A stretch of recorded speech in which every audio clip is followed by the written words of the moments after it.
ဟန်နွိုင်းကိုတရက်ထက်အပြီးလည်မယ်လို့ပလန်ထားတာမှာမိုးကလည်းရွာနေတယ်ဒီနေ့မှာတော့ဟန်နွိုင်းမြို့ရဲ့မိုးရေတွေကြမှာကျွန်တော်တို့ဖွဲ့ဘလူတွေကရထားကြမလဲဆိုတော့ကြည့်လိုက်ကြအောင်နော်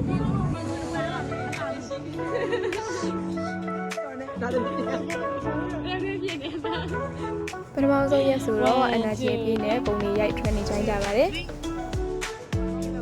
အားလုံးပြီးတဲ့နောက်မှာတော့ second ဝင်ဖို့လုပ်တယ်ပေါ့နော်အဲ့ဒီမှာကျွန်တော်တို့ဖွဲ့ရရေးကစားပါပြီကောင်တာမှာတော့တမ်းစီခြင်းလို့ session ပြင်လုပ်ကမှငွေဆုံးလေးရဲ့ passport ကအဲ့ဒါဖြစ်သွားရပေါ့နော်ကိုဘာသာ boarding pass ထုတ်လို့မရတော့လို့ကောင်တာဖွင့်နေချိန်ပြီးစားပြီးတော့အဲ့မှာထပ်သွားလို့ခဲ့ရပါတယ် How many bag you will check? Yeah, ၄ယောက်သေးဆိုတော့စီးလုံးကြမယ်မထင်ပါနဲ့တယောက်တစ်မျိုးစီနဲ့လေးစိတ်မာနဲ့ခရိုက်ကတသိန်းလောက်ထားပြီးသွားပါပြီ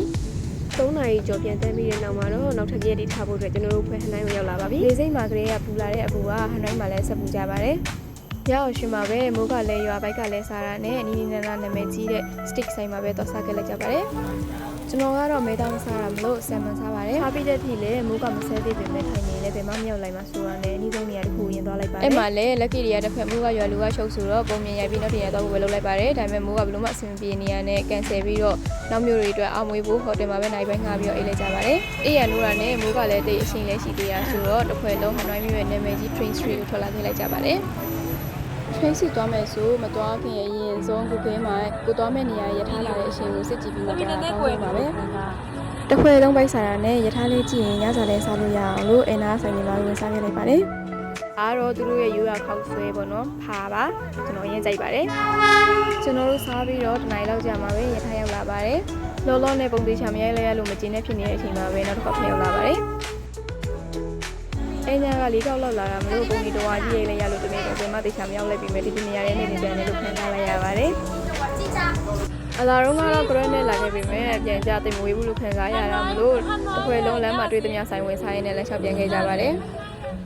ကျွန်တော်နဲ့အငယ်ဆုံးလေးမုတ်သွားဝယ်အစင်ကန်းနေနဲ့ကြာနေရမလို့ကြီးဆုံးမရလာခေါ်ရင်းနဲ့သူကကျွန်တော်တို့ညနေပေါင်းပြီးတော့မှ3ယောက်ပေါင်းလောက်ကျုပ်ဖြစ်သွားပါတယ်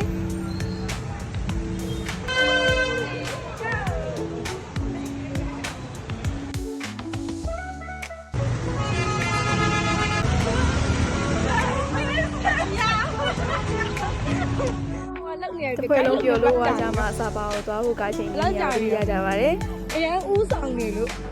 အကြီးဆုံးမကြီးက GPS နဲ့တိုင်ပတ်ပြီးတော့ကောင်းနေမှာဆိုနေပြီမဲ့ကျွန်တော်တို့တော့ကတော့စပီးချမပြတ်ကြပါဘူးလက်ကားနေနေရက public area မှာလည်း kiss ပဲဆိုတာလေသူတို့တာဆက်တာဆင်းနေ